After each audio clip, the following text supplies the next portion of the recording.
Hello friends, welcome to kitchen to you Kannada YouTube channel. ಇವತ್ತು ನಾನು ಮಾಡ್ತಾ ಇರೋದು ಒಂಥರ ಸಿಂಪಲ್ ಆದರೂ ತುಂಬಾ ಟೇಸ್ಟಿ ಆಗಿರೋಂಥ ಎಗ್ ಟೊಮ್ಯಾಟೊ ಕರಿ. ಇದು ಚಪಾತಿಗೆ ಮತ್ತು ರೈಸ್ಗೆ ಐಡಿಯಲ್ ಕಾಂಬಿನೇಷನ್. ಹಾಗೆ ಹೆಲ್ತ್ಗೂ ಕೂಡ ತುಂಬಾ ಒಳ್ಳೆಯದು. ಮೊಟ್ಟೆ ಅಂದರೆ ಫುಲ್ ಆಫ್ ಪ್ರೋಟೀನ್ಸ್, ಹಾಗೆ ಟೊಮ್ಯಾಟೊ ಅಂತಂದರೆ ರಿಚ್ ಇನ್ ವಿಟಮಿನ್ ಸಿ, ಹಾಗೆ ಇಮ್ಯುನಿಟಿಗೆ ಕೂಡ ತುಂಬಾ ಒಳ್ಳೆಯದು. ಇಷ್ಟೆಲ್ಲ ಹೆಲ್ತ್ ಬೆನಿಫಿಟ್ಸ್ ಇರೋದ್ರಿಂದ ನೀವು ಇದನ್ನು ಚಿಕ್ಕ ಮಕ್ಕಳಿಂದ ಹಿಡಿದು ವಯಸ್ಸಾಗಿರೋ ಎಲ್ಲರಿಗೂ ಕೂಡ ನೀವು ಇದನ್ನು ಕೊಡ್ಬೋದು. ತುಂಬಾ ರುಚಿಕರವಾಗಿರುತ್ತೆ. ಹಾಗೆ ಎಲ್ಲರೂ ಮತ್ತೊಂದು ಸತಿ ಮಾಡಿಕೊಡು ಅಂತ ಕೇಳ್ತಾರೆ, ಅಷ್ಟು ಚೆನ್ನಾಗಿರುತ್ತೆ. ಓಕೆ, ಹಾಗಾದರೆ ರೆಸಿಪಿ ಹೇಗೆ ಮಾಡೋದು ನೋಡೋಣ ಬನ್ನಿ. ಇದಕ್ಕೆ ಬೇಕಾಗಿರೋಂಥ ಇಂಗ್ರೀಡಿಯೆಂಟ್ಸ್: ಈರುಳ್ಳಿ, ಬೆಳ್ಳುಳ್ಳಿ, ಒಂದೇ ಒಂದು ಹಸಿರು ಮೆಣಸಿನ್ಕಾಯಿ, 2 ಟೊಮ್ಯಾಟೊ, ಕೊತ್ತಂಬರಿ ಮತ್ತು ಪುದೀನ. ಇವಾಗ ಹೇಗೆ ಮಾಡೋದು ಅಂತ ನೋಡೋಣ ಬನ್ನಿ. ನಾನಿಲ್ಲಿ ಈರುಳ್ಳಿ, ಟೊಮ್ಯಾಟೊ, ಕೊತ್ತಂಬರಿ, ಪುದೀನ ಹಾಗೆ ಬೆಳ್ಳುಳ್ಳಿನ ಸ್ಲೈಸ್ ಮಾಡಿ ತೊಗೊತಾ ಇದ್ದೀನಿ.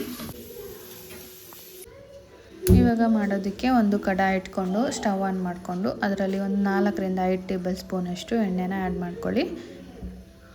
ಎಣ್ಣೆ ಚೆನ್ನಾಗಿ ಕಾದ್ಮೇಲೆ ಅದರಲ್ಲಿ ಒಂದು ಅರ್ಧ ಟೇಬಲ್ ಸ್ಪೂನಷ್ಟು ಸಾಸಿವೆ, ಹಾಗೆ ಅದ್ರ ಜೊತೆಗೆ ಒಂದು ಅರ್ಧ ಟೇಬಲ್ ಸ್ಪೂನಷ್ಟು ಜೀರಿಗೆನ ಕೂಡ ಸೇರಿಸ್ಕೊಳ್ಳಿ.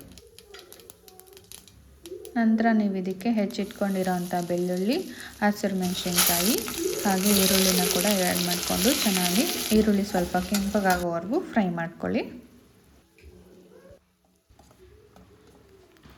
ನೋಡಿ, ಇಷ್ಟು ಕೆಂಪಗಾದರೆ ಸಾಕು.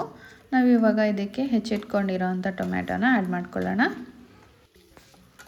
ಇದನ್ನು ಚೆನ್ನಾಗಿ ಕೈ ಆಡಿಸ್ಕೊಂಡು ಒಂದು ಪ್ಲೇಟ್ ಕ್ಲೋಸ್ ಮಾಡಿಕೊಂಡು ಒಂದು 5ರಿಂದ 6 ನಿಮಿಷಗಳ ಕಾಲ ಚೆನ್ನಾಗಿ ಬೇಯಿಸ್ಕೊಳ್ಳಿ.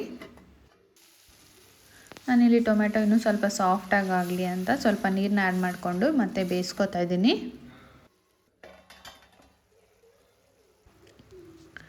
ನೋಡಿ, ಇವಾಗ ಟೊಮ್ಯಾಟೊ ಚೆನ್ನಾಗಿ ಸಾಫ್ಟಾಗಿ ಬೆಂದಿದೆ. ಇವಾಗ ನಾವಿಲ್ಲಿ ಒಂದು ಮ್ಯಾಶರ್ನ ತಗೊಂಡು ಚೆನ್ನಾಗಿ ಟೊಮ್ಯಾಟೊನ ಮ್ಯಾಶ್ ಮಾಡ್ಕೊಳ್ಳೋಣ. ನಂತರ ನೀವು ಇದಕ್ಕೆ ರುಚಿಗೆ ತಕ್ಕಷ್ಟು ಉಪ್ಪು, ಒಂದು 1/2 ಟೇಬಲ್ ಸ್ಪೂನಷ್ಟು ಖಾರದ ಪುಡಿ, ಹಾಗೆ ಒಂದು 1/2 ಟೇಬಲ್ ಸ್ಪೂನಷ್ಟು ಧನಿಯಾ ಪುಡಿ, ಅದ್ರ ಜೊತೆಗೆ ಒಂದು 1/2 ಟೇಬಲ್ ಸ್ಪೂನಷ್ಟು ಗರಂ ಮಸಾಲೆನ ಕೂಡ ಆ್ಯಡ್ ಮಾಡಿಕೊಂಡು ಚೆನ್ನಾಗಿ ಮ್ಯಾಶ್ ಮಾಡ್ಕೊಳ್ಳಿ.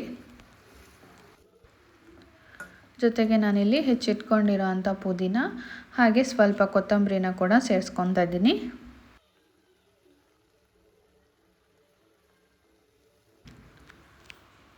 ನಂತರ ನಾವು ಇದಕ್ಕೆ ಒಂದು ಸ್ವಲ್ಪ ನೀರನ್ನ ಸೇರಿಸ್ಕೊಂಡು ಇನ್ನೊಂದು ಸತಿ ಚೆನ್ನಾಗಿ ಮಿಕ್ಸ್ ಮಾಡಿಕೊಂಡು ಸ್ವಲ್ಪ ಕುದಿಯೋದಕ್ಕೆ ಬಿಡೋಣ.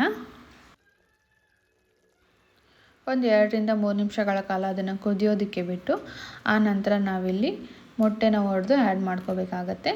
ನಾನಿಲ್ಲಿ ಒಂದು 2ರಿಂದ 3 ಜನಕ್ಕಾಗೋಷ್ಟು ಕರಿನ ಮಾಡ್ಕೊತಾ ಇದ್ದೀನಿ. ಹಾಗೆ ನಾನಿಲ್ಲಿ 4 ಮೊಟ್ಟೆನ ಸೇರಿಸ್ಕೊತಾ ಇದ್ದೀನಿ. ನೀವು ಬೇಕಾದರೆ ಕರಿ ಸ್ವಲ್ಪ ಜಾಸ್ತಿ ಬೇಕಂತ ಅನಿಸಿದ್ರೆ ಸ್ವಲ್ಪ ಟೊಮ್ಯಾಟೊನ ಜಾಸ್ತಿ ಆ್ಯಡ್ ಮಾಡಿಕೊಂಡು ಸ್ವಲ್ಪ ಕರಿನ ಜಾಸ್ತಿ ಮಾಡ್ಕೋಬೋದು. ಮೊಟ್ಟೆ ಎಲ್ಲ ಒಡೆದು ಹಾಕಿದ್ದಾದಮೇಲೆ ನೀವು ಇದಕ್ಕೆ ಒಂದು ಪ್ಲೇಟ್ನ ಕ್ಲೋಸ್ ಮಾಡಿಕೊಂಡು ಹಾಗೆ ಒಂದು 5 ನಿಮಿಷಗಳ ಕಾಲ ಬೇಯಿಸ್ಕೋಬೇಕಾಗತ್ತೆ.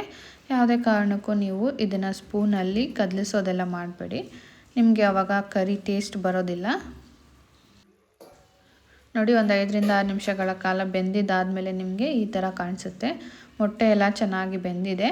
ಇವಾಗ ನಾನಿಲ್ಲಿ ಕೊನೆಯಲ್ಲಿ ಸ್ವಲ್ಪ ಕೊತ್ತಂಬರಿ ಸೊಪ್ಪನ್ನ ಆ್ಯಡ್ ಮಾಡಿಕೊಂಡು ಸ್ಟವ್ನ ಆಫ್ ಮಾಡ್ಕೊತಾ ಇದ್ದೀನಿ. ನೋಡಿದ್ರಲ್ಲ ಎಷ್ಟು ಸಿಂಪಲ್ ಅಂತ. ನೀವು ಕೂಡ ಮರಿದಿರ ಒಂದು ಸತಿ ಟ್ರೈ ಮಾಡಿ ನೋಡಿ, ಹೇಗೆ ಬಂತು ಅಂತ ನನಗೆ ಕಮೆಂಟ್ ಮಾಡಿ ತಿಳಿಸಿ. ರೆಸಿಪಿ ಇಷ್ಟ ಆಗಿದೆ ನನ್ನ ವೀಡಿಯೋನ ಲೈಕ್ ಮಾಡಿ, ಶೇರ್ ಮಾಡಿ, ಹಾಗೆ ಮರಿದಿರ ನನ್ನ ಚಾನಲ್ನ ಸಬ್ಸ್ಕ್ರೈಬ್ ಮಾಡ್ಕೊಳ್ಳಿ. ವಿಡಿಯೋ ನೋಡಿದ್ದಕ್ಕಾಗಿ ಧನ್ಯವಾದಗಳು.